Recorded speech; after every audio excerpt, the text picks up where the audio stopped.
حضرت انس رضی اللہ تعالیٰ عنہ فرماتے ہیں کہ مجھے نبی کریم صلی اللہ تعالیٰ علیہ وسلم نے 5 باتوں کی وصیت کی ہے۔ فرمایا، اے انس، کامل وضو کرو، تمہاری عمر بڑھے گی۔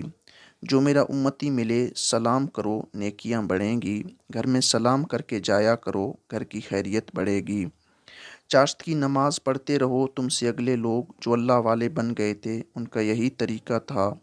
اے انس، چھوٹوں پر رحم کرو، بڑوں کی عزت و توقیر کرو تو قیامت کے دن میرا ساتھی ہوگا۔ سیدنا ابو ہریرہ رضی اللہ تعالیٰ عنہ سے روایت ہے کہ ایک دن رسول اللہ صلی اللہ تعالیٰ علیہ وسلم نے اپنے اصحاب کو مخاطب کرتے ہوئے فرمایا، کون ہے جو مجھ سے یہ کلمات سیکھے پھر ان پر عمل کرے یا اسے سکھائے جو ان پر عمل کرے؟ میں نے کہا، میں اے اللہ کے رسول۔ چنانچہ آپ صلی اللہ تعالیٰ علیہ وسلم نے میرا ہاتھ اپنے ہاتھ میں لیا اور 5 نصیحتیں شمار کرتے ہوئے فرمایا، اپنے پڑوسی کے ساتھ حسن سلوک کرو، کامل مومن بن جاؤ گے۔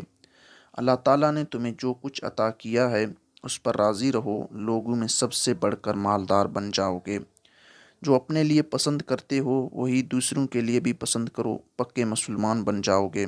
حرام کاموں سے بچو، سب سے بڑھ کر عبادت گزار بن جاؤ گے۔ اور زیادہ مت ہنسنا، کیونکہ بہت زیادہ ہنسنا دل کو مردہ کر دیتا ہے۔